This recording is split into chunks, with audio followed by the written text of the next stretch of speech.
En esta hora, en este momento, mi señor Satán, te pido el permiso para que podamos llegar a tu santuario.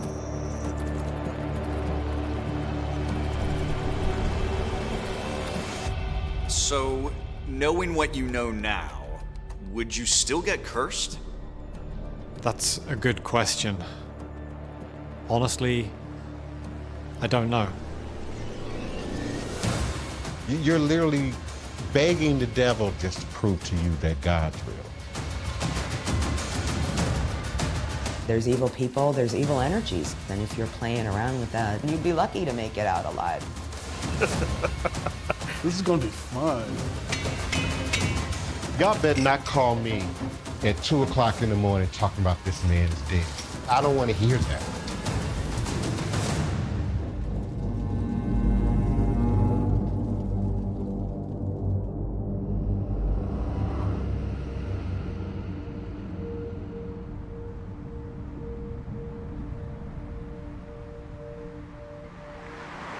We live in an age of staggering advances in science and technology.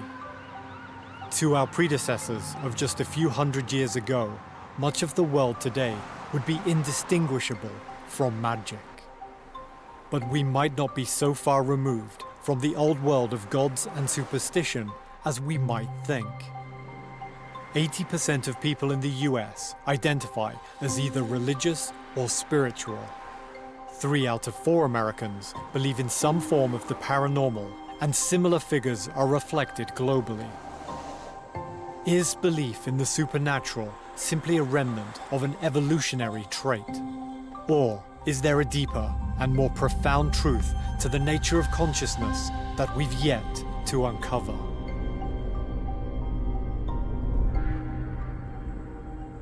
I've been making documentary films now for more than 20 years. It's a career that brought me to the US over a decade ago, where I met my wife and now have a happy little family with 2 cats. In my work, I've been lucky enough to film in some exotic and often remote places around the globe.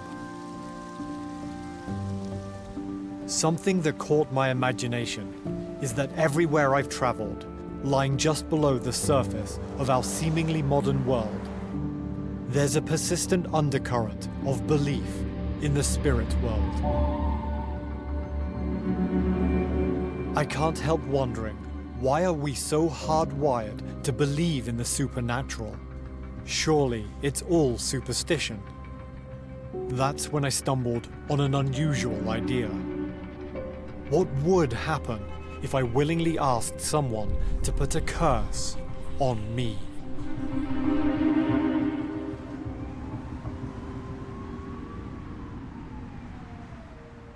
Hey babe, Hey, how are you? I'm good. You find anyone to curse you yet? No. Ever since I met you, I've known that you're curious about this kind of stuff and you're always wanting to explore the unknown. What kind of curse? What would it be supposed to do? That's a really good question. I don't know what type of curse either. You get to choose, or they just do something bad and then you find out what it's going to be?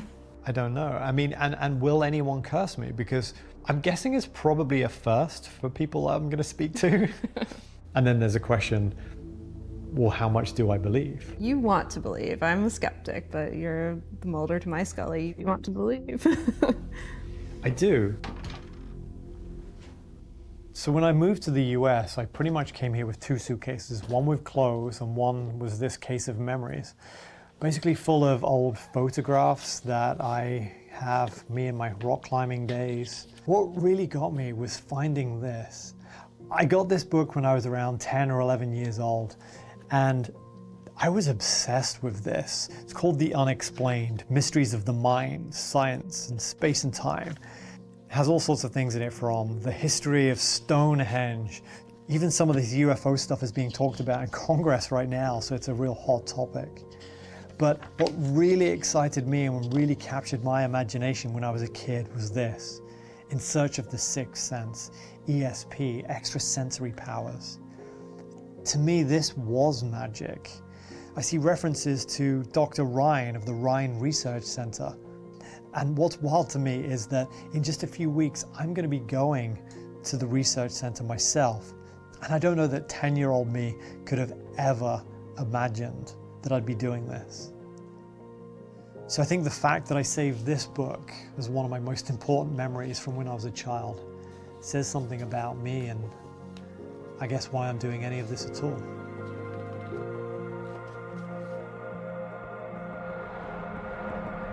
It may sound surprising, but this sprawling city of angels is considered one of the best cities in the country to be a witch. With many practicing covens, healers, tarot readers, and magical stores for all manner of witchy supplies. And I've made contact with the well-known coven here in the hope that they can introduce me to their world of magic. So tell me, what is this space and where are we? This is our temple up here. This is where we do our ritual, and it is also it has to double as a classroom because of the space that we have, and that's actually it's a good space for that. This is probably going to sound crazy. I am interested in finding a curse, dark magic, a hex, to put on myself. So he's looking To curse himself. to be cursed. Yes. We could curse you with stupidity, but we think you got that down.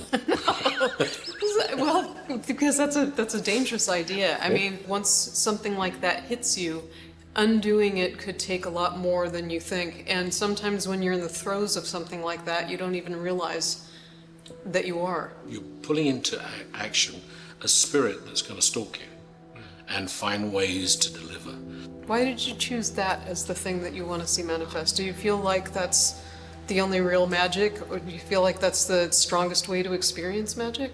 I think it's that. I think it's the strongest way to experience. Going into this, that maybe I wondered if magic was more in the mind of the believer, and so therefore I felt that maybe it wouldn't affect me if I personally didn't believe in it.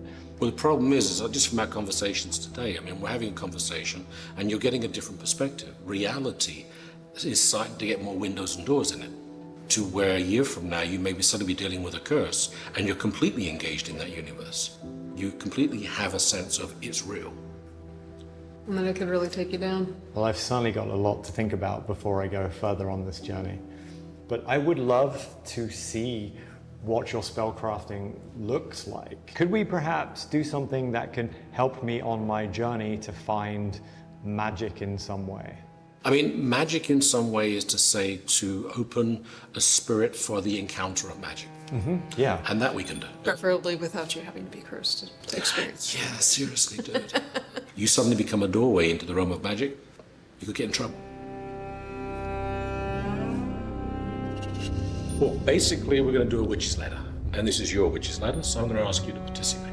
Okay. I'm going to ask you to get a very clear idea of that state of wonder, a changing reality that suddenly opens its doors to you. And at the end, I'm probably going to ask you to then dump your breath into the last knot. Okay. Okay? Cool. There we go.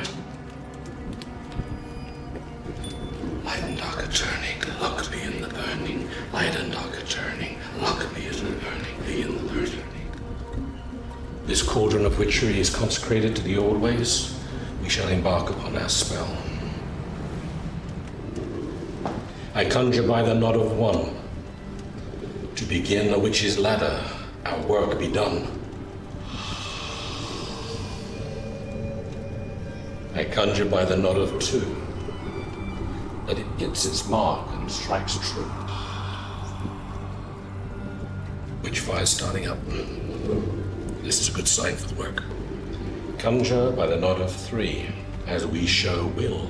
So I conjure by the nod of four. Yes, to open wide the flaming door. I conjure by the nod of five. But our spell shall live. I conjure by the nod of six. I conjure by the nod of seven. This spell in the stars. It be writ on earth as it is in heaven. I conjure by the nod of eight, that it be fulfilled by the hand of fate. I conjure by the nod of nine. This spell is mine, this spell is mine. By witch's breath thy will shall be, by witch's breath thy will shall be, and through the flames I set you free. Done. Done. It's a short spell. That's...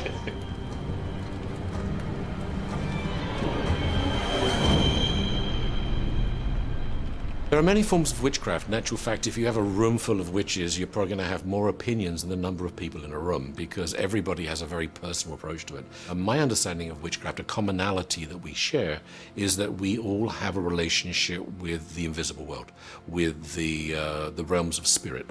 And that would include the realms of divine spirits, other people would call the gods. We're all working outside of the construct of organized religion. So we're not mediating to spirit through priesthood, we're having our own personal direct relationship, which effectively means we're heretics. If witchcraft is to be believed, the Witch's Ladder spell will open doors for me to experience an encounter with magic.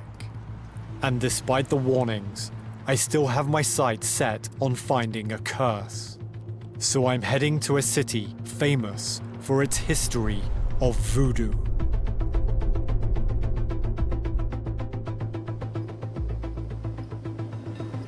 Celebrated for its festivals and nightlife, New Orleans is just as well known for its long association with magic. And I'm hoping I've come to the right place in search of a curse.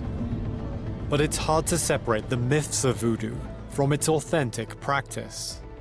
So first, I'm seeking out an expert to find out just what is voodoo. That's the question, right? What does voodoo mean? And some people say it means spirit or divinity, deity. We have a concept called Ashe, which is the divine sacred energy of things. Everything has Ashe. This chair has Ashe. The crossroads as a space has Ashe. And we celebrate the Ashe in ourselves and also outside in the wild world where we find it. To me, that's what voodoo really is. It's sort of an understanding that everything is interconnected. There's so many misconceptions about voodoo that I think people hopefully are coming to terms with things like, that it's not all negative, that it's bad, that it's dark. I think people understand that voodoo dolls aren't really a thing. They understand that zombies aren't really a thing. On the other hand, it also does have things that are very centered on curses and hexes and what people would think of as negative magic. But what I say to people is, if you knew your partner or your child was getting hurt, would you retaliate? Would you just sit there and do nothing? You're gonna try and resist and stop them from getting hurt with whatever you have at your disposal. And we have this very powerful magic.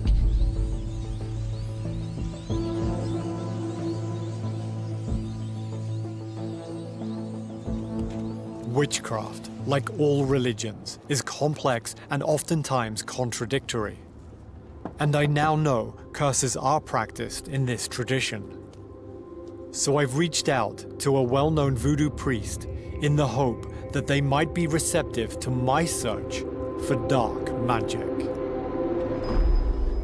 Greetings, welcome. Thank you. Wash your hands for me and come on in. Okay, absolutely. It's a bit of a blessing. Thank you. And a slick way to get some sanitizer on you. And welcome to the House of the Divine Prince. Thank you so much. This is my sacred space. This is my ministry room, if you will. You see Santeria in this room. You see Lukumi in this room. You see Ifa in this room, and certainly you see voodoo present in this room. One piece that I've noticed is this piece down here. Could you tell me a little bit about that? You need to be careful with that. Stand up. Okay. This is a spirit devil. It's a warrior, if you will. So he handles all the bad things that I can't do in the spirit realm. And each of those nails represent a successful mission for which this deity has operated in. This piece has done some powerful things for me. And so I keep people away from it. So can you tell me the sorts of things that people come to you looking for? They look to be blessed, they look to be cleansed, they look to be protected. I channel the ancestors, I channel Loa, Orisha deities, and certainly I need the head of the client to be active in the ritual. So I can't do something to you, that you're not willing to accept. This might sound an unusual request, but I'm interested in finding a curse, a hex in some way, not to visually prove anything on camera, but personally prove to myself that I can experience something. Makes no sense to me at all. You're looking for a curse to validate what? And so a positive thing, a blessing, a miraculous thing won't do that for you. It has to be a curse. A positive thing feels like it could just be something that happens on day to day, whereas something more like a curse might be more out of the unusual and something that would validate for my own personal belief. As a black man in America, I feel the exact opposite. I deal with the curse every day. I go through hell every day. People are calling me and contacting me for help who are cursed every day. The norm is to be cursed. And so it sounds, without being disrespectful, almost entitled. It's a good point, and I don't mean to make light of it at all. I feel like I'm looking for something harsh so that it can grab my attention and give me some understanding of what it is that may be beyond this materialistic world. I can't tell you how dangerous that is. And what you're opening yourself up to. Losing everything. Oh my, I'm about to sound like an evangelical Christian. You're literally begging the devil to knock on your door just to prove to you that God's real. There are rules to our universe. And even before it comes out of our mouth, it's gotta be in our consciousness. So the universe has already heard your request. The position that you see the world from is not something it's very easy for me to be able to see. We need to experience things for ourselves, and that's what I'm doing. I'm looking for a personal experience. My fear at this point is that the wheels are in motion, because it doesn't matter what you tell me, you've already released that. And I can only accept that you absolutely believe what you're saying. It scares me. A curse could end your life. Then what are you proving? I'm dead now, but wow, now I know that there's something really beyond this. Ooh. Y'all better not call me at 2 o'clock in the morning talking about this man is dead. I don't want to hear that. I don't want to hear that.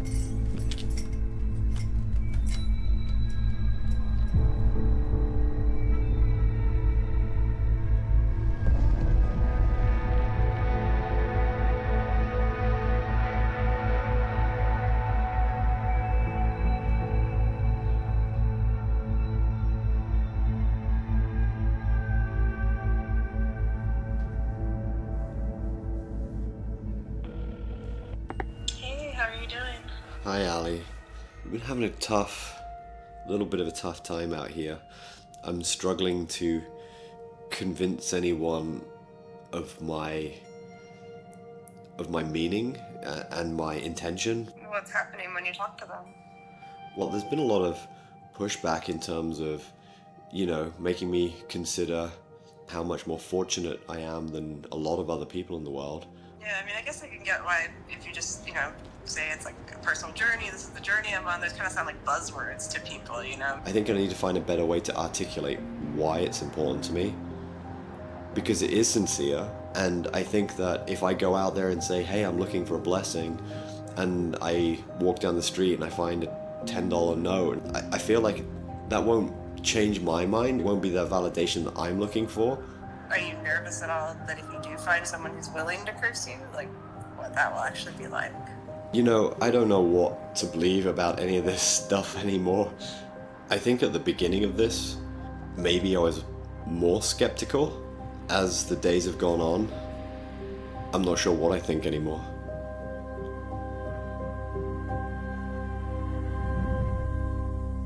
Should I really be concerned about being cursed? And is there any actual evidence that magic could be real? Thankfully, there are those who are studying the science of this phenomena. Founded 50 years ago by Apollo 14 astronaut Dr. Edgar Mitchell, the Institute of Noetic Sciences is one of the leading centers for the investigation into the power of human consciousness. What we study are exceptional experiences, that's our euphemism, but that means mystical experience, psychic experience, and other kinds of transformative experiences. What are the goals of the Institute of Noetic Sciences? We have a working hypothesis that all minds are interconnected. And so part of the goal is to test ideas that would either confirm or deny that hypothesis. Mostly we end up confirming it. And of course, this is part of the esoteric traditions that go back as far as humanity goes. And we're trying to apply the tools of science to better understand what apparently the ancients knew quite well. So I'm particularly interested in the idea of force of will magic. And does thought intention really affect the world around us? So in the laboratory, that kind of experiment is thought about as a mind-matter interaction. Is the mind able to change something that is physically measurable at a distance? Well, the answer is yes. Of the largest single class of studies involve random physical systems. We're talking about electronic random number generators. So you ask somebody while the bits are being created to simply will more ones to come up or more zeros to come up. And so after 50 or more years of doing experiments as part of a laboratory test, that works. So we take all of that and we then address the question of, well, does force of will work? In the real world, I would say that affirmations, magic spells, and all the rest, they do work, but usually they don't work at anywhere near the same speed as what we see in a laboratory. Traditional witchcraft practitioners believe their spellcrafting can affect the world around us. And now scientists are finding evidence that the human mind can affect digital systems in the lab. One of the largest experiments on the subject was conducted by the Global Consciousness Project.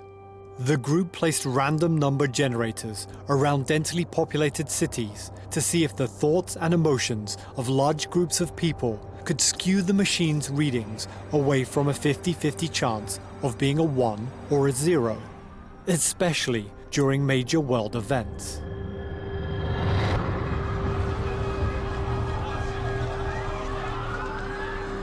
The data recorded on these machines around the events of September 11th showed significant deviations that for many suggests evidence of a unified field of human consciousness.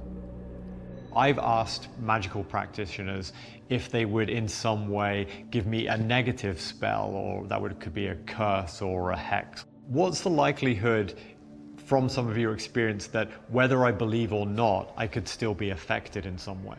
You could still be affected purely for psychological reasons. That once your unconscious has the notion that somebody's putting a curse on you, it could do serious damage. And that can push your physiology. It can do all kinds of interesting things. And if I found somebody who did want to harm using this method, I would walk away fast. Because what else are they thinking? I just don't want to be around people like that. My search for dark magic in New Orleans isn't over yet. I've made contact with a practitioner who actively practices negative magic for what he sees are many legitimate reasons. Hi, Elias. Hello. Good to meet you. Good to meet you too. Yeah, absolutely. Wow, this store is incredible. Thank you. New Orleans is known very much for voodoo, but what is your practice? I practice hoodoo and witchcraft. I have a couple of other associations to other traditions, but people call me all types of things. They call me conjurman, they call me a witch, they call me a magician, they call me a priest. To me, it's the same thing. I'm interested in finding out about the world of curses. Sure, we could definitely have a conversation about curses. All right, where do we start? We start right now with the reading. Okay, great, let's do it. why a curse and not something else? It's hard to explain. I feel like I want to push the boundaries of my own experience as far as I can take them. Does that make sense in terms of, do practitioners such as yourself, do you push boundaries for your own experience? Yeah, I do understand it. I think that you're making agreements. You're saying in exchange for more knowledge and insight of these esoteric spiritual concepts, I'm willing to put myself in the face of danger, which to me is partly brave, partly stupid. That's kind of like the best things in life kind of come from that kind of mix of stepping out without feeling like you fully have a net. So tarot cards are just a tool. Really what I'm doing is speaking to spirit. I'm asking specifically about any work that we may do, how that would affect you. So wherever the Magician card comes up in the reading is where magic enters the picture, where magic enters the chat, right? Mm-hmm. So anyone who has eyes to see and understands even a little bit of art can see how the colors change a little bit here and how the mood has changed after the work is done. So we're going from the Magician card to the Three of Pentacles, the Hangman, and then the Shadow Self. It looks like you have a relatively positive life. It looks like you have a lot of love and a lot of opportunity. You are going to cause a little bit of damage to that. You'll get what you want though. You'll get an experience and you'll get your questions answered. You're being represented as the Emperor moving forward. What I see is transformation, your idea of yourself changing, but I think the crux of what the cards are saying, you're opening a door that you are consciously saying you want to be negative, down a negative path, to explore what's behind it, and you're going to find that, and it's going to have detrimental effects on things that are already positive around you. Right. According to, and I'm sorry, but that's what this. Yeah, that's what the cards say. With the cards as they are right now, and if I would still like to move ahead with the cursing, are you still open to the idea of doing it? Yeah, but now it's more entertaining.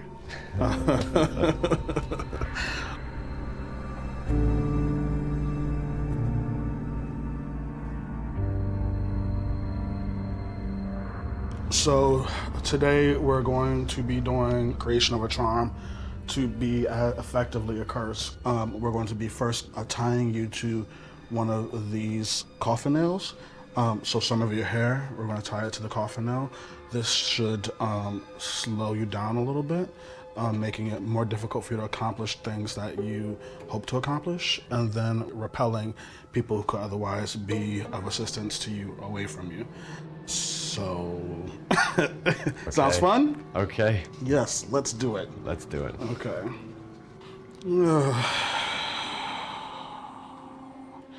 Ancestors, those who sacrifice blood, sweat, and tears for our very existence, I am calling you. We are asking you to be here with us. We are asking for your love, your wisdom, your direction, your insight in our lives. Yet again, ancestors, those who sacrifice blood, sweat, and tears for our very existence, we are calling you. We are asking you to be here with us. Nothing to worry about. Don't scare you too bad yet. But it shall come to pass, if thou wilt not hearken unto the voice of the Lord thy God, to observe, to do all his commandments and his statutes, which I command thee this day, that all these curses shall come upon thee and overtake thee. The Lord shall smite thee with a consumption and with a fever, and with an inflammation, and with an extreme burning, and they shall pursue thee until thou perish. And thou, well, we don't want all that, do we? The Lord shall make the rain of the land powder, and the dust from the heavens shall come down upon thee until thou be destroyed. The Lord shall smite thee in the knees and in the legs. Moreover, all these curses shall come upon thee, and shall pursue thee and overtake thee till thou be destroyed. He shall put forth a yoke of iron upon thy neck until he have destroyed thee. Ancestors, he has asked for this in favor of his experience, his desire to know and to learn and to grow in his own spiritual practice. I ask that you give this to him. But you did ask for this. I did ask for this, yes. Okay. Even if you didn't wear this, it's still connected to you. And this is Doom Oil. Doom Oil is death into my enemy. It comes from a pot called an Nganga. And Nganga is African necromancy. So first comes nightmares, random feelings of dread, confusion, fogginess of the mind, and then comes sickness, inability to sleep, and then comes loss. You're gonna have to catch it somewhere along this process. Before it gets too far. And if you don't do what's required, everything that's spoken is what's intended.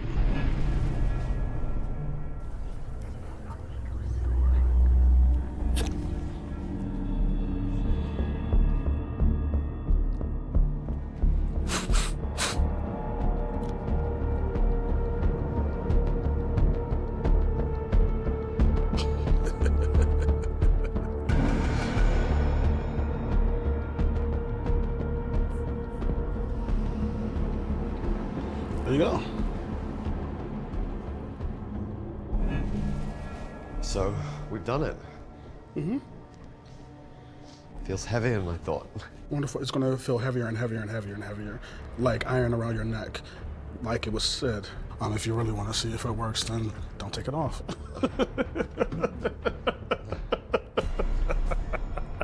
This is gonna be fun. How do you feel after doing this?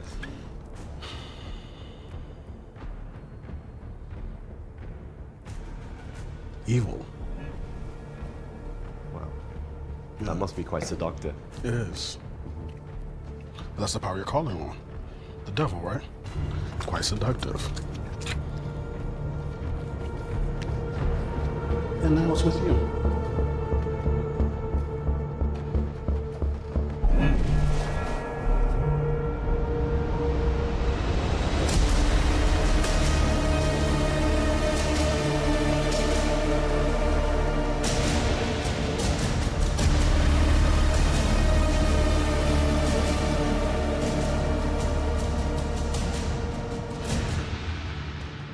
So a curse can happen to a person whether they believe it or even know about it, because the magic is affecting the quality of spirit in their world. If you don't have a strong sense of self-identity, no strong sense of personality, rather you simply follow the energy around you as it presents, then it doesn't matter whether you believe in it or not, you're going to feel that quality of spirit that's being manipulated around you, and it's going to take you down a path that's going to be negative. I think there's a danger of doing something that is harmful to you, harmful to those around you who might not be protected. There are, as I said, there's evil people, there's evil energies in the universe, and if you're playing around with that and you don't know what you're doing, then you'd be lucky to make it out alive. So have you ever seen or experienced the effects of dark magic? Oh yeah, when they broke into my house. One person, I knew exactly who the person was. While I'm gone, he pushes the air conditioning in and breaks into my house. But then he went to the altars. That was the mistake. And he stole very expensive liquor off the altars, consecrated items off the altars. I immediately called every elder that I knew in town. This isn't about retribution. This isn't about my desire to want to do some kind of dark magic. I cannot protect him. He violated my shrine. I can't protect him. You've got to get him to bring that back. 7 days later, he's dead.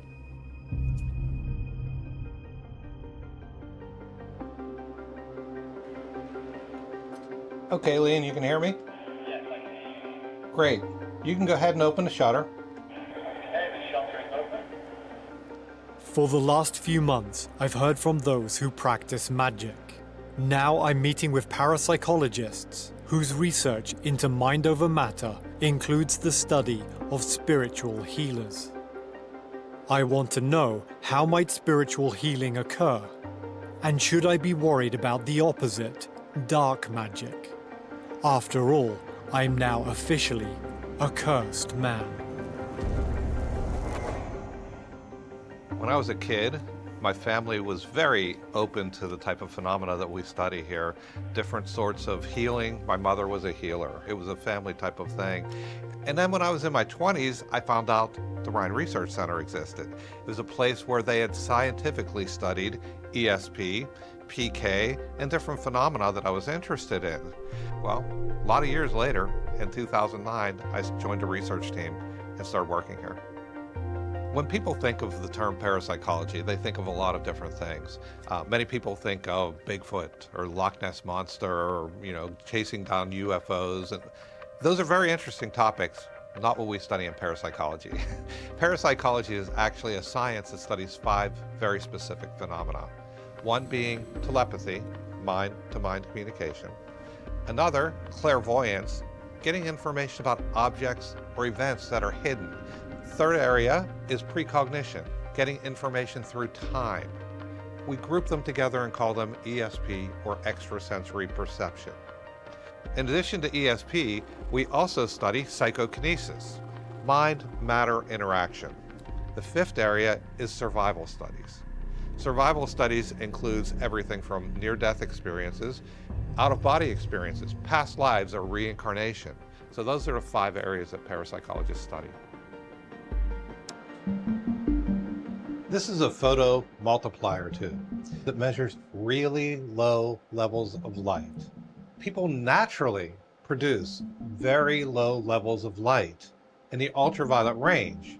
And so what we're looking for in here is to see if when people are doing healing, meditation, martial arts, or any sort of psi activity, whether there's any change in the light level from them. And so that's what this machine is designed to do. We take people who say they're healers. We don't test to make sure they're healers. People do that in other labs. People who do medical work are doing that. What we do here is we're trying to say, what is the mechanism behind healing? All right, Liam, we got a great baseline. Do you want to go ahead and start your meditation now? Okay, starting my meditation now.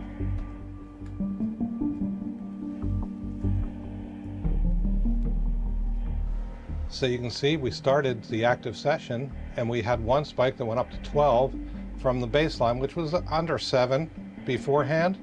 We just had one spike that went up to 12. That's a nice difference, but we like to see a little bit more than just one. So we'd like to see if we get any more of those throughout the active session here. The baseline is typically about 12 to 20 photons a second. We see that number jump up to 80. It's 4 times the baseline. Statistically very large. But we also see people go into the hundreds, into the thousands. You don't need statistics to figure this out. There's something unusual going on in the lab there. Well, it was pretty much a flat baseline throughout. Okay. But there was a slight variation. And if you look at the graph over here, you can see as soon as you started, we saw this jump up to 11 or 12. Now, normally we would want to see multiple jumps like this. So I wouldn't consider this a really strong indication, but it's a start. Okay. If this bioenergy, if this ultraviolet light that comes from people is being used as a carrier wave to transfer information between people and allow healing to occur in another person, perhaps that's what we're finding in our lab. This is where we are right now looking at healing in the field of parapsychology. If people have this ability to heal, do you think that people have the ability to do the opposite of that and put a curse on someone, for example, and make them ill? I don't understand. Why would you why would you let someone hurt you purposely?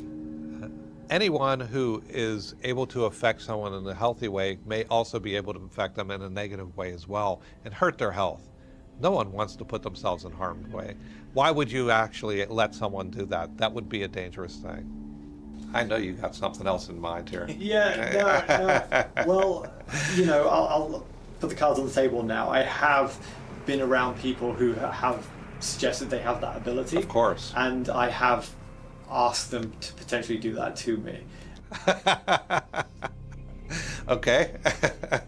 How you feeling? I'm in the middle of that right now. Okay. If you need some help, let me know. I'm not kidding.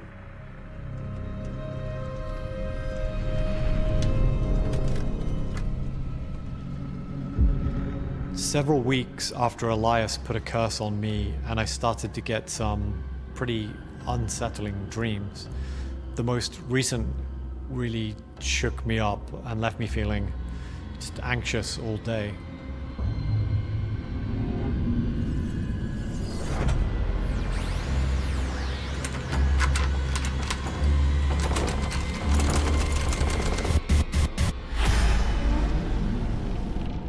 I think I need to get some advice on the dangers of what I'm potentially doing to my psyche.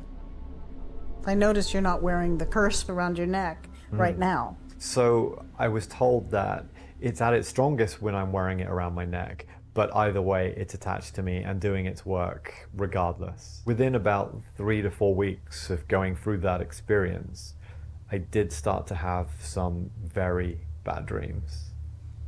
Dreams that were more violent, more sinister. I had a dream in which I was being held captive, or something was going to torture my cat and make me watch it. The only way to stop this from happening would be if I had tried to put my cat to sleep to stop him suffering. And that dream really, really got to me. I'll bet. Yeah. That was one of the moments, particularly when I felt maybe this stuff is getting to me. For me, seeking out something like this, seeking out curses, what are the potential psychological dangers for me? Well, I think some of them you've experienced already, right? The anxiety and some fear that's come up. I think those are natural, normal, right? Suggestions, they bypass the rational mind. They go right to the subconscious, bypass the rational mind, and then they influence not only your expectations and your perceptions, but your behaviors without you being aware of it. In my estimation, the danger is that then it just takes over and everything becomes a negative, everything becomes a problem. And what you did was you went out and said, I'm going to lean into the negative right now. And so how far do you take that? At what point is there enough anxiety for you, enough bad dreams for you, enough things for you to make a choice to lean into the positive? As upsetting as they may have been, I don't think my violent nightmares are enough to convince me of the existence of magic just yet. So I've decided to go further. I'm seeking out another curse from a place known for some of the oldest recorded teachings of magic in the world. Perhaps this is tempting fate, but I keep my curse with me as I travel to a place known as the Land of Black Magic.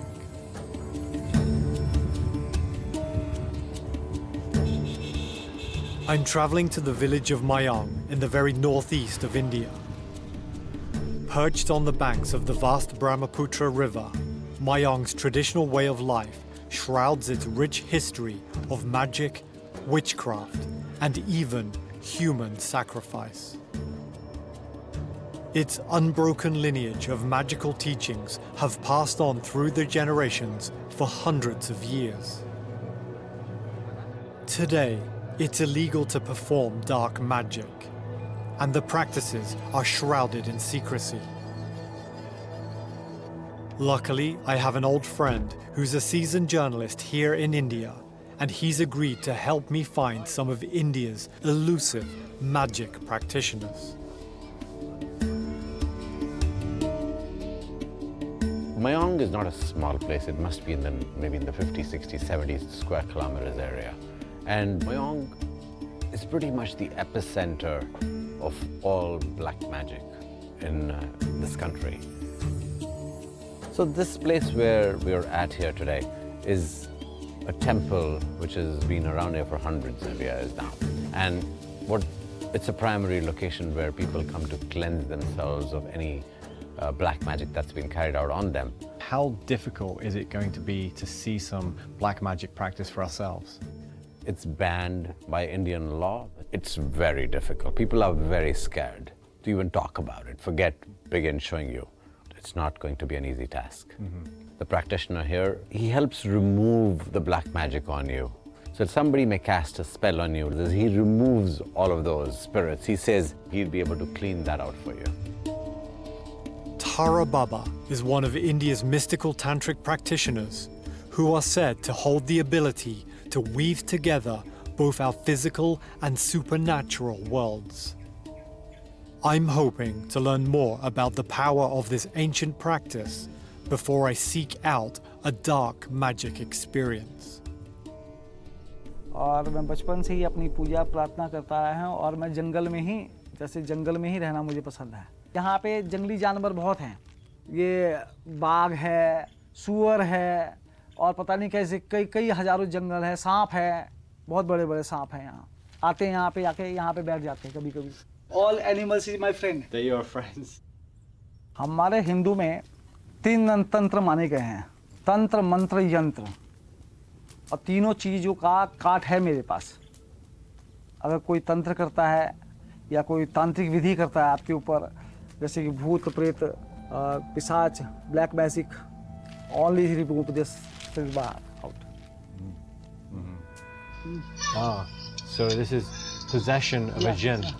वैसे बताता हूँ कि वो जो लड़की थी वो air hostess का मतलब वो ट्रेनिंग दे रही थी एयर होस्टेस का, तो उसके ऊपर जिन्नात था, जिन्न, और उसके ऊपर मसानी था जो शमशान घाट में, जैसे कि मैं तांत्रिक हूँ तो मैं क्या करूँगा कि यहाँ पे तांत्रिक बैठ के तंत्र विद्या करके भूतों को अपने बस में कर लूँगा। मैं बोलूँगा कि जाओ और उसका काम खत्म करके आ जाओ, तो वो भूत वो काम करके आएगा। I'm shaken by these scenes of a real-life exorcism. Whether or not it's evil spirits or simply belief through the power of suggestion, either way, I'm reminded just how fragile and susceptible our minds can be to these dangers, especially if we go looking for them.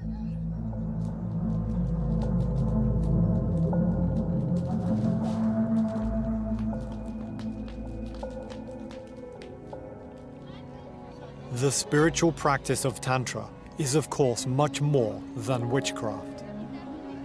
First recorded in the 6th century, its teachings suggest everything in this material world is interconnected and infused with divine feminine power.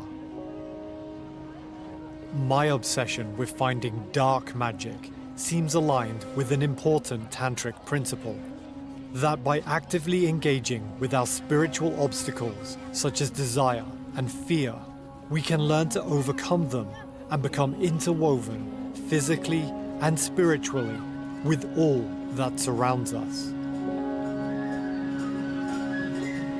Tonight is an important Hindu festival, and at temples across the country there will be large celebrations in honor of Lord Ganesha. It's an important opportunity to find some local magic practitioners. To help me navigate the festival, I'm meeting with local guide and wildlife photographer, Champak. Today is the Ganesh Puja. So everywhere you got Ganesh Puja is celebrating everywhere. During the time period of 8th century and 9th century, people use these temples as a schools, just like the schools for black magic and white magic practices. Now people here are practicing white magic mainly. As the evening celebrations get underway, our team makes an important connection with this secretive tantric who agreed to perform a dark magic ritual, but only in the remote jungle. The local tantrics have advised us not to venture into the wild with this unknown practitioner. But my time here is running short, and I'm determined to experience a dark magic ritual for myself. So basically, I'm worried about the safety issues first because we don't know about him, as we already spoke about it. He was speaking about the goddess Chinnamasta. So she is the goddess of black magic. Right. and you don't know how dangerous she is, she might just slit off your head if she is angry. Okay. Mine, yours, and I will not be able to do anything. It's like, whoa. That's what he said to you? Yeah, that's what he said. Will there be weapons? Oh, of course there will be weapons because they use swords. Definitely they will be there. I guess that's new information. The path is really, dangerous and full of wild animals. And also, the ceremony he does, like the prayers he does, is always at the night. Then we can't come back down. No. Seems very isolated. Very isolated in the jungle. And he was talking about all the, encounters with deities and dangerous, demons, spirits and all. Right? Right. So we don't know. Right. I guess we sleep on it and just see what we can do, because I don't want to go home and not get it, but I'm certainly not going to put anyone at risk. Yeah.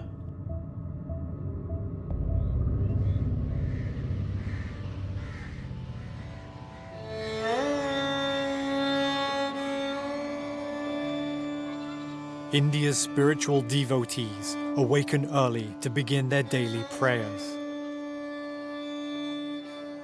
It's a place where both life and death is celebrated.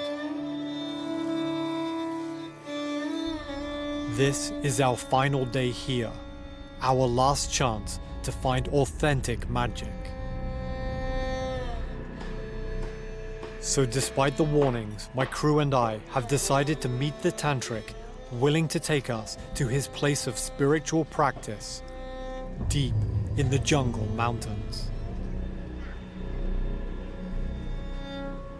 With packed supplies, we begin the 1.5 mile ascent to a cave where he will call upon his goddess, Chinnamasta. It seems fitting that my journey to find light from the dark has led me to Chinnamasta, the goddess of both life and death, of destruction and recreation, the goddess of contradictions.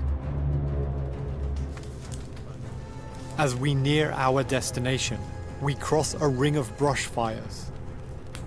I'm told they won't burn much past the dry leaves. Maybe it's just the curse already attached to me, but I can't help but feel that our options for escape are being choked off.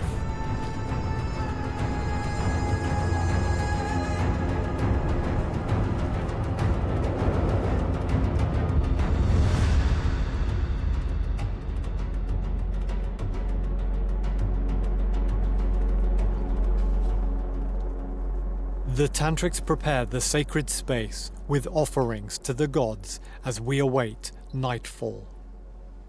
Tonight, the tantric here is going to try and invoke the spirit of Chinnamasta. Yes. And that spirit is going to judge upon us. Right. After sunset, he will do its work.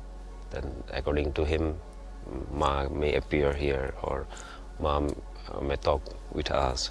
Wow. What happened? I don't know, but let's see.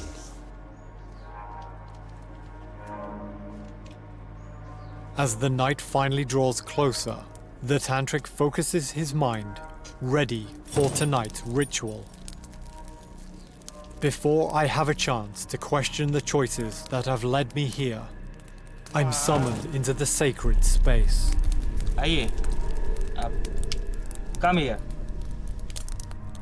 Never before has my fate been so literally in the hands of the gods. अनुभव करिए अपने अंदर पे, अपनी आंख बंद करिए, God को दिल से याद करिए, आपको गॉड यहाँ पे बात करेगा। शिवोम, माँ, देख इस बच्चे को क्या चाहिए, क्यों तेरे पास आया, क्यों इसको बुलाई है, तू बुलाई है, मैंने लेके आया, ये मेरे पास आया, मैं बोला चल फिर देख मेरी माँ क्या है। पूर्ण कर इसको क्या चाहिए, माँ, माँ।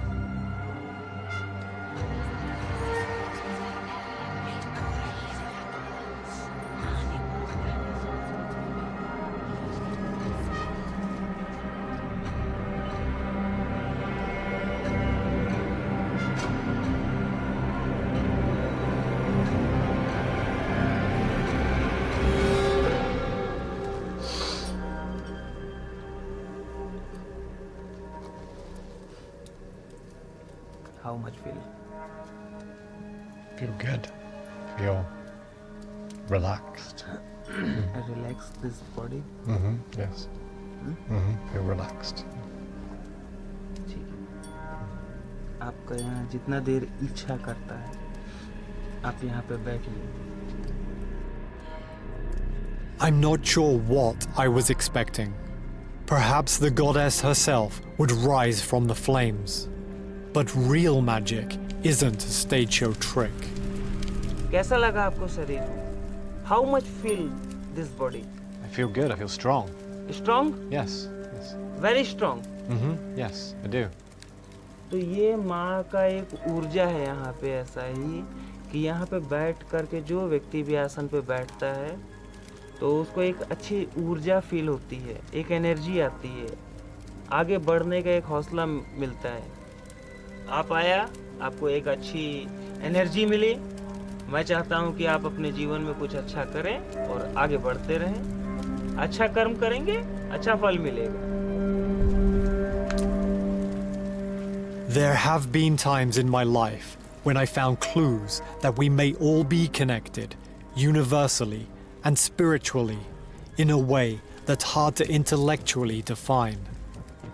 I'm starting to realize that my search isn't for a curse. I'm looking for a door, for a gateway to the divine. Something that I've experienced before.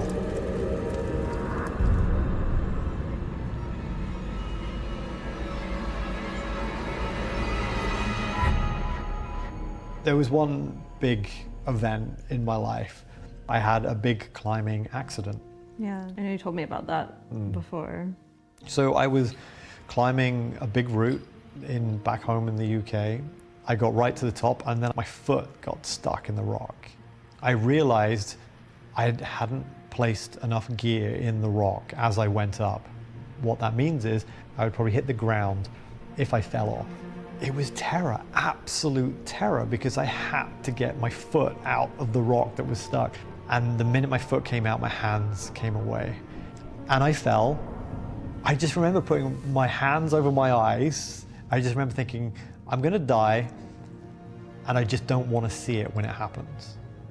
This is where it gets strange. I went from the most fear I've ever had in my life to feeling an incredible sense of bliss. I felt so at peace in a way that was just incredible. It to this day, it makes no sense. By luck, I didn't hit the ground and I was like, I'm alive. I felt like I touched something that wasn't on our normal, natural level. And I don't know what that is, I don't know what it was, and it bugs me. It bugs me that it makes me feel like there's stuff I don't understand or I'm not prepared to look into. I know this won't make sense to most people, like why would you do this? I almost want to experience the darkness to know that there is a light. And I think that's what I'm looking for.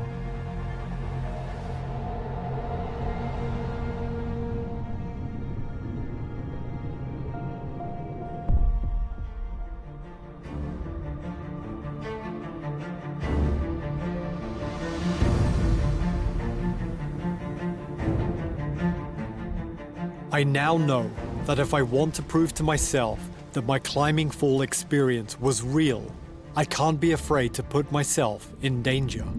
So I'm seeking out the most dangerous magic I can find.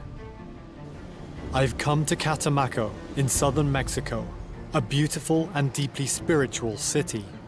Ironically, it's most famous not for its revered Catholic church, but as a mecca for witchcraft. The city's rich tradition of shamanism dates back to the ancient Olmec civilization, and it's still home to many male and female witches known as brujos and brujas. Every year, a festival is held along the shores of Lake Catemaco, a gathering of the area's many witchcraft practitioners.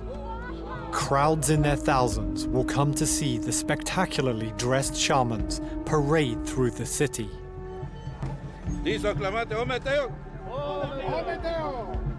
A celebration of their deeply respected magical practice and history. And for many visitors, it's a chance to meet with the brujos to seek out a magical spell in search of better health, fortunes, or maybe something more nefarious. And of course, I'm here to meet one of the brujos, still seeking a spiritual experience through the power of dark magic.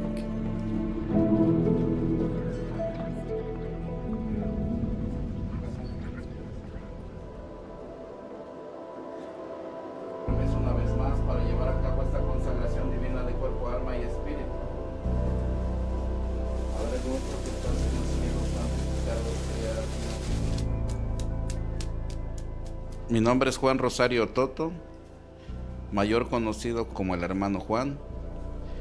Mi oficio es ser chamán y sacerdote negro, que es brujo. Cuando el paciente viene entrando al consultorio, ya sabemos qué trae de problema. Más bien somos como adivino, porque lo traemos de sangre, de gene, ¿sí? Es un don que traemos, sabemos visualizar bien que es por el momento que está pasando la persona. Es como manejar línea blanca, todos los amuletos, todo lo que sea de luz, eso es un chamán. El sacerdote negro es porque ya mezclamos el sanatismo, los rituales oscuros. Yo padecí de alcoholismo de mis 13 años a 18 años más tardar.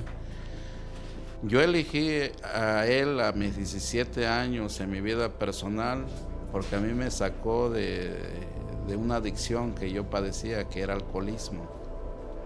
Le pedí mucho a él y me llegó el momento que dejé de beber. Para mí fue mi Dios, o ha sido mi Dios, y mi creencia, ¿no? Pero él es un ángel también, de oscuridad, pero es un ángel que ve por las necesidades del ser humano también.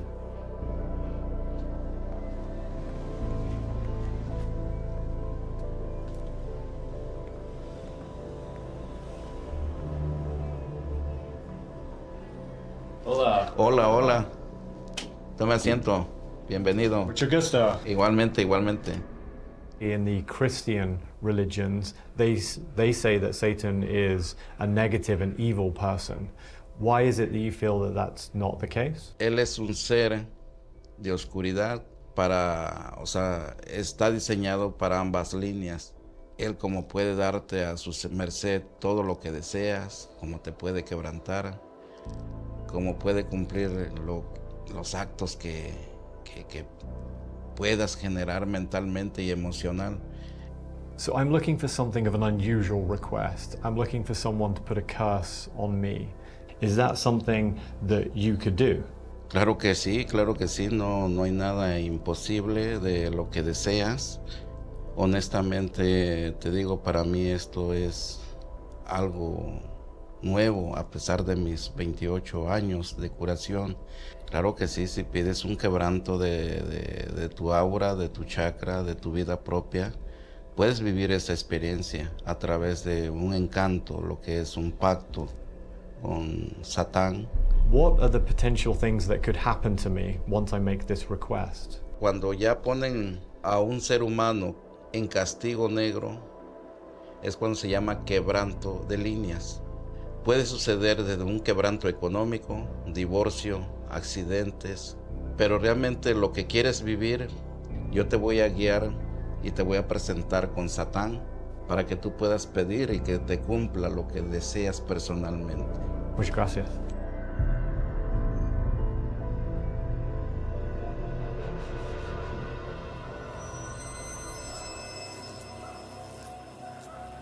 I already have one curse attached to me, but something in my gut is telling me there's still more to experience.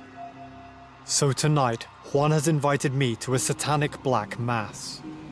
I'm told this is the first step in making a pact with the devil.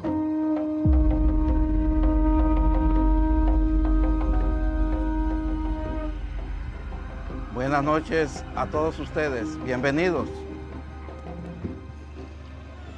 Pero sobre todo no estamos aquí por curiosidad. Puedo sentir que a cada uno de ustedes trae ciertas losas en su vida personal. Los problemas que nos acechan día a día. Desde salud, problemas económicos. Pero para eso estamos aquí, para eso nos dimos citas el día de hoy. Señor Satán, Lucifer, te doy gracias. En este momento abrimos este portal. Pido humildemente para que escuches a cada uno de los visitantes, porque tienen derecho de tener paz y felicidad y abundancia. Y así será.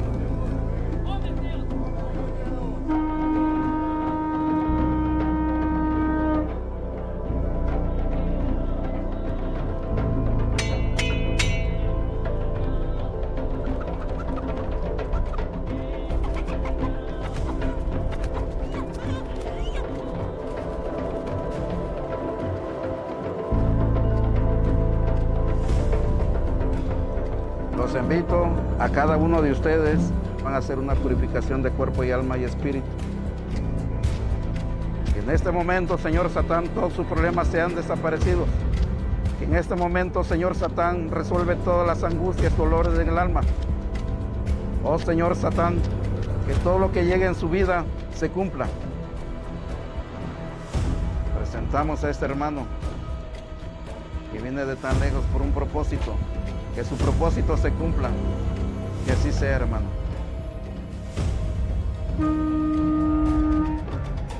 Que todo dolor sea quebrantado esta noche.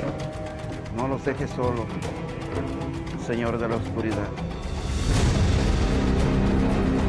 Oh Señor Satán, no abandones a tus discípulos. Cúralos con tu poder. Libéralos de todo peligro. Señor Lucifer, con tu fuego purifica. Purifícanos, Padre.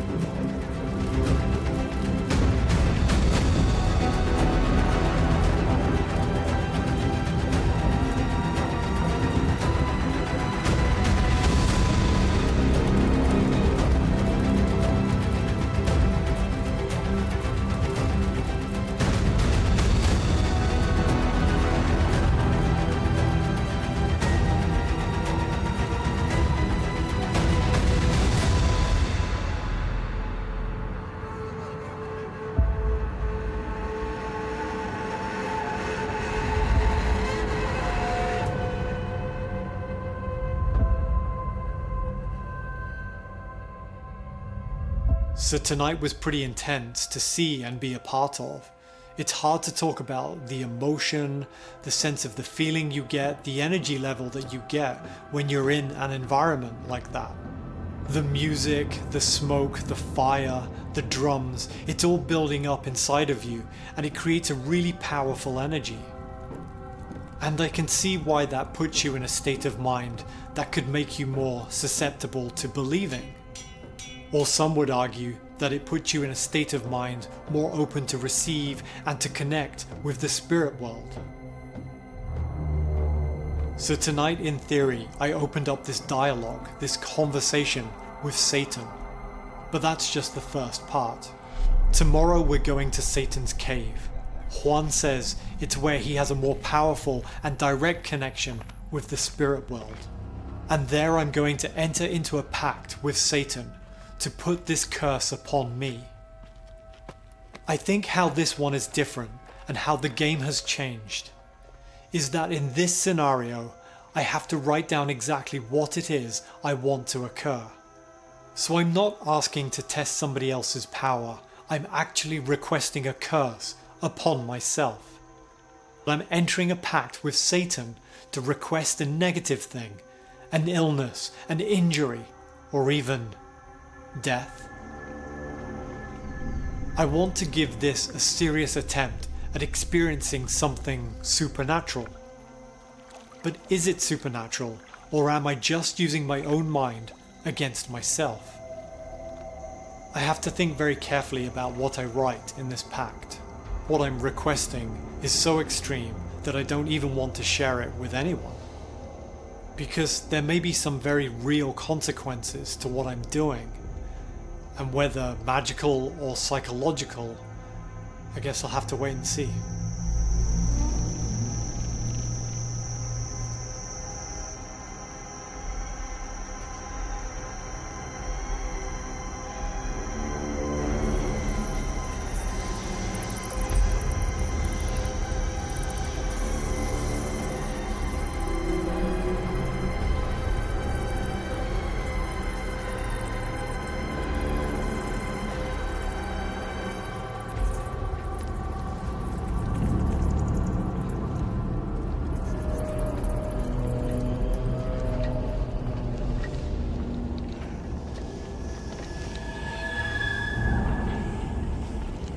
Vas a vivir una experiencia de quebranto de tu vida que jamás la has vivido. En este momento te presento ante el Señor Satán para que pidas la experiencia que quieres vivir. Si pides un quebranto de tu vida, Él te lo va a cumplir. Esto es de mucha seriedad, de mucho respeto. Oh, mi Señor Satán, pido permiso. Y aquí tu discípulo, escucha en este momento su ruego de este hermano, que ahora pertenece a ti por el momento, no lo abandones. ¿Quieres sentir tu poder? Él te sirve más vivo que muerto. No lo abandones. Te viene a pedir para vivir una experiencia de su vida propia. Es una ofrenda que Él va a salir de su corazón y Él sabe lo que Él te prometió. Él simplemente quiere vivir tu poder. Él simplemente quiere saber que existes. Mi gran respeto, Señor de la oscuridad. Satan, this is my request to you, and I humbly offer it to you. En este momento, Señor Satán, hacemos el pacto. Brindaremos por medio de esta sangre. Lo marcaré con tu sello. Lo marcaré con tu elemento. Que así sea y así va a ser.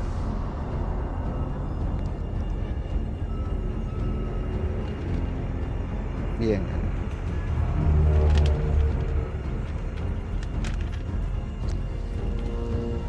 Que así sea, y así va a ser, mi Señor. Que sus propósitos se cumplan de lo que Él quiere vivir. Mi Satán.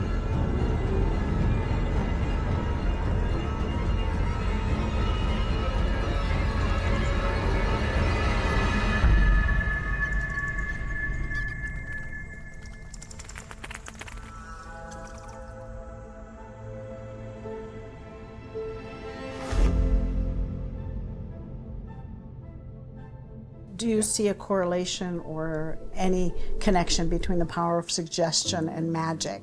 Certainly after being in Mexico and making that request on myself, I do wonder if that even took the dreams up another level. Certainly I feel the idea of me looking over my shoulder and being more wary of situations has definitely ramped up. The feeling that maybe you just need to be a bit more cautious right now. Do you regret having done it? I genuinely have one big fear, that I may have done some physical damage to myself. We know that science has proved things like the placebo and nocebo effect, and our minds can have physical effects on our bodies when we believe. My feelings about regret might be different if I was to find out that my medical results show up a problem that I didn't have 6 months ago.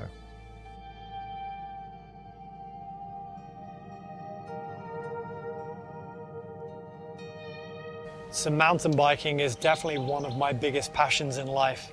There really is nothing like getting down the trails, shredding, having fun.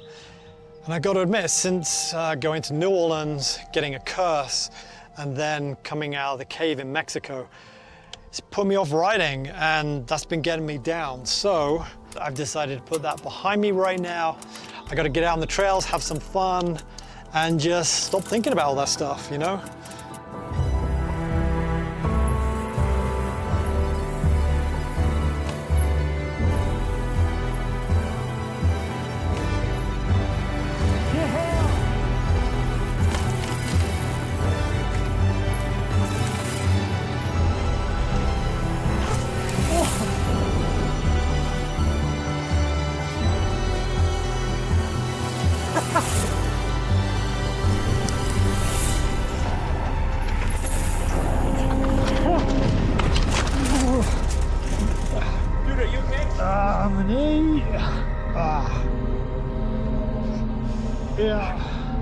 The hospital x-ray showed nothing was broken, thankfully, but I had a pretty deep cut that needed stitches.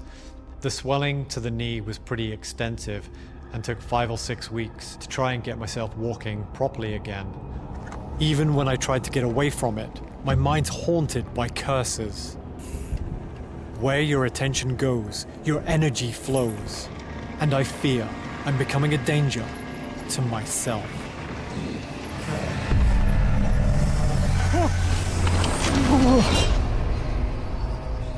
What is strange, though, is I checked out the footage from Elias's curse, and where he got specific shocked me.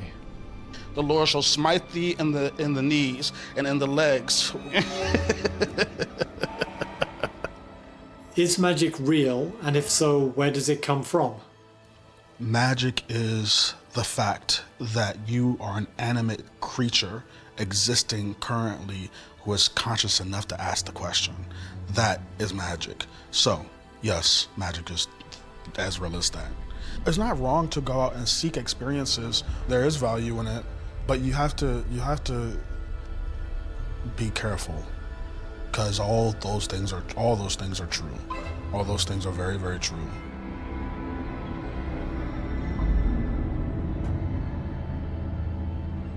It's been several months now, and the dreams are just getting worse. I'm barely sleeping at the moment, and the sense of anxiety that I wake up with carries on with me throughout the day. I feel paranoid all the time. Even sitting in traffic, I keep thinking that every car's going to hit me. Every time the phone rings, I think that something bad has happened, and it's just this constant sense of dread.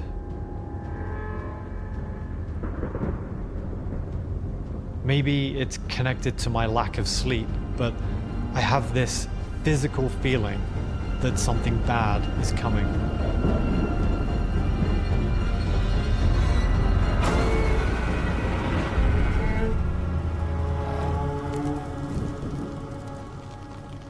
How long do you want to remain the cursed man? I think I've had enough. Was it the dreams where you said I've had enough exactly, or was it the accident or the anxiety? As the odd little things that are more physical are happening, it's chipping away at the armor of it's all in your mind. And I feel like if I don't try and maybe undo this some way, whether or not magic is real or not, I might be finding and forming some real negative habits. So what has stopped you so far from releasing yourself from them? I don't know whether or not it's going to be as easy to do as just that. I think now I'm in a tricky position where if I perhaps didn't believe in magic and yet somehow it's got into my subconscious, then now I'm actually going to have to believe in order to get myself out of this.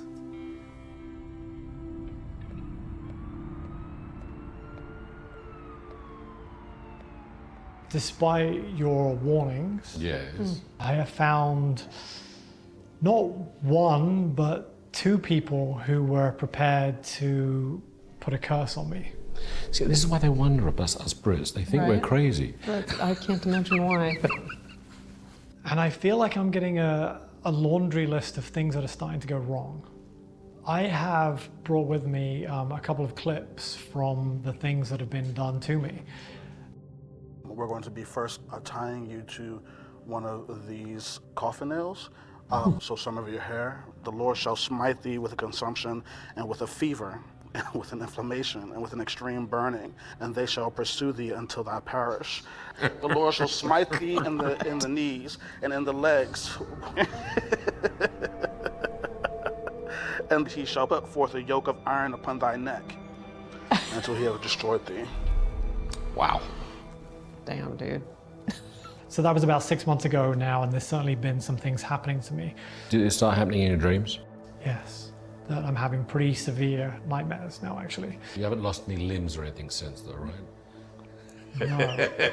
About 5-6 weeks after that happened to my knee, I had to have stitches in the knee. That's nasty. It doesn't stop at the knee, though. It goes on. If you don't cut this short, this can get really It's going to bad. start to get very physical. Yeah. Perhaps I should have stopped there. I found a brujo in Mexico who aligns his work specifically with Satan. He told me that I had to write down the request and I would petition that request to Satan at a very special place. I did that. It was bound in blood. Binding with blood doesn't make it easy to undo. Vas a vivir una experiencia de quebranto de tu vida. Estás aquí porque vas a hacer un pacto con Satanás. Satan, this is my request to you, and I humbly offer it to you, and I thank you for it. En este momento, Señor Satán, hacemos el pacto. Brindaremos por medio de esta sangre. Lo marcaré con tu sello. We marked you. This one is something that you got marked and you petitioned. So For a life, not just a curse, but this is going to be your life from now on, was basically what I was hearing. the problem here is you're approaching it like a party trick. And so therefore that very action is disrespectful. And for that you may get a slap or we may have a fight on our hands. To be honest, just so you know, going into trying to undo this, you're going to have to find faith in this in order to undo it. You're going to be the key to undoing it. Okay.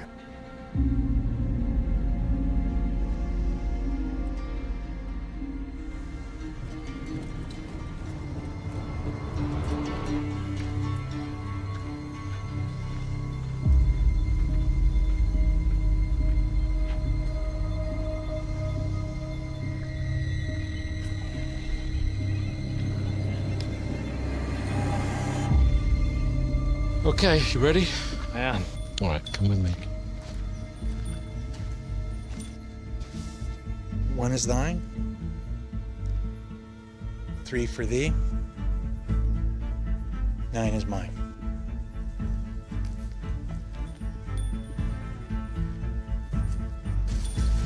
One for the land, and 1 for you. 1 for thine, 3 for thee, and 9 is mine. Psychic protection. And as each person comes in, you're going to give them 1 coin each. 3 for thee, 9 is mine.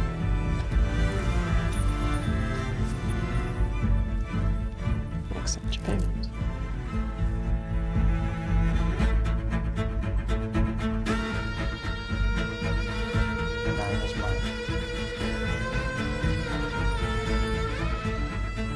I accept your payment for this work.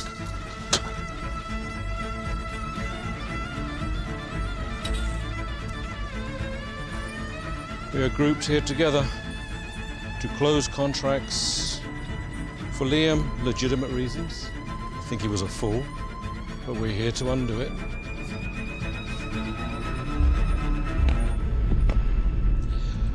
I call upon my gods, Kromen. Hear the blood in my veins, know the oaths I have made on the ancient altars. I call to the watchers, black spirits and white, red spirits and grey. Mingle, mingle, mingle who may. Thata-tout-tout around and about, a world within and a world without.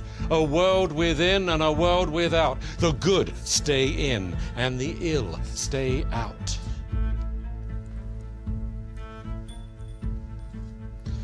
Two curses have been placed upon Liam. The first was made to be undone. In the service of Liam, I now in this moment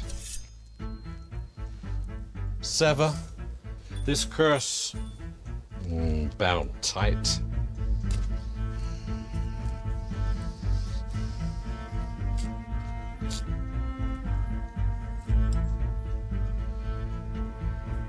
Unravel and clean. Take it apart. Shred it. Get it all broken up. Here, take the sickle. Cut some threads. Cut the fabric. Get it removed, severed. Give blessings to the one that served you. Know that it has done its job.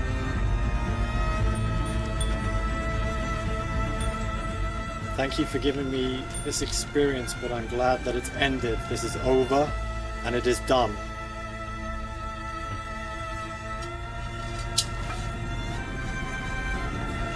The next one is harder.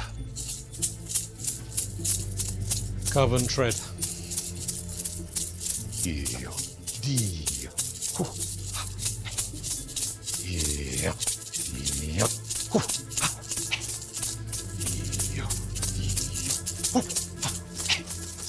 I call to you, fallen angel.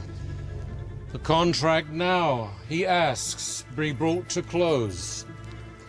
The knowledge he has gleaned, he knows to be true, and through this work that he is doing, he will share this knowledge with the world. For this, he asks that recognition of this pact be completed and laid down. Look into the mirror and speak to that completion. Do you know it to be true, Liam? Yes, I know this to be true. I recognize the power. I have had enough. You are ready. I am ready. This is completely over. It is done. I am finished with this. Do you see that day that you were in that cave and you made this pact? Yes. Push. Push. You feel the pact? Yes, I feel it. You see him before you? I can see it, yeah. I felt that energy. Do you feel it now? I can feel it, yes. Now sever them tethers. Sever them one by one. Rip them to shreds. I have severed these tethers. I've severed these bindings. With honor and respect. With honor and respect. Feel it. All that is bound in you now be bound within that mirror. Use your breath. Again. Roar! Roar! Roar! Come and push! Push it! Into it! And seal! Deal! Deal! Yes! Yes! Done? Done. Put it in. Hands upon the rim of the cauldron.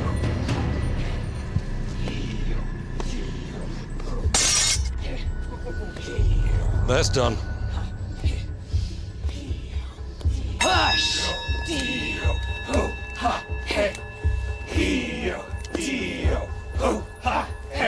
Push! There is no other contract. Everything has been laid down. Now shred this and put it in. Contract is done. Push! All honor and respect, I return what you gave me. With all honor and respect, I return what you gave me.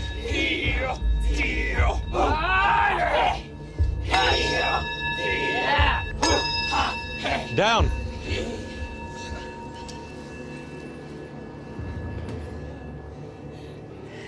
Witches, use your eyes. Let the sight be true. Ah, there it went. Finally. It's done. Everyone okay? Done? Done, done, and done. Liam, stand up. Head bowed, hands out. And the root.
So it's been 6 months since I got cursed. 6 months. I've now been cleansed. How do you feel? I'm feeling much better. Really? Yeah. starting to sleep better. That's good. This is the one thing, I think this thing has been weighing on my mind a little bit. I finally got the results from my doctor's checkup, my blood work, and I haven't opened it yet. I'm a little nervous right now. Are you really? Yeah. Okay, so we screened for some cancers that are in my family.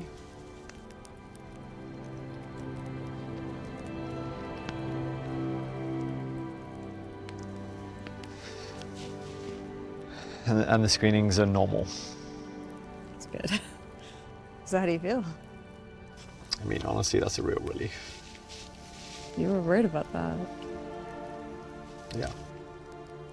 I didn't know it was weighing on you that much. Yeah, you know, with the dreams and everything, and I suddenly felt scared of what I might have done and what that would mean for you and us. And I was beginning to worry that I might have made a big mistake. You're okay. Yeah, it's all good. Yay. It's not. There's nothing bad. Good.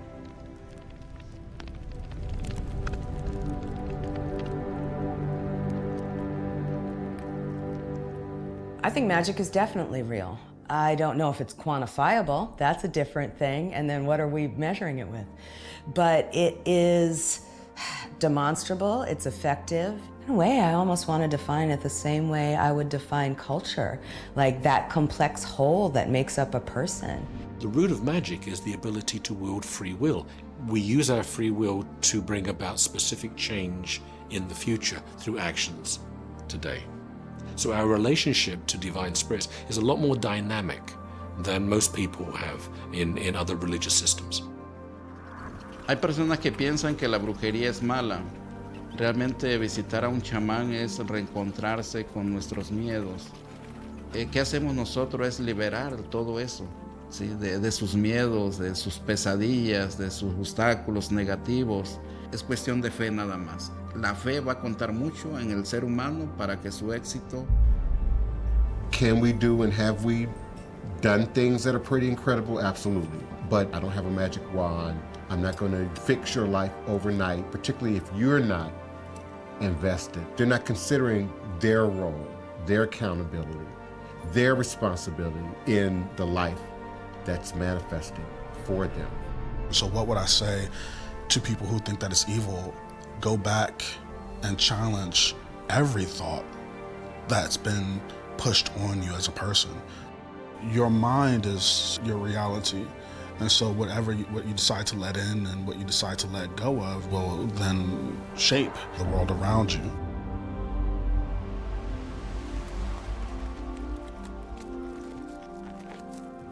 I went searching for the secrets of magic, and I found that our minds shape our reality in ways that are perhaps still beyond our understanding. Maybe I just want to believe, but that kind of sounds like magic to me.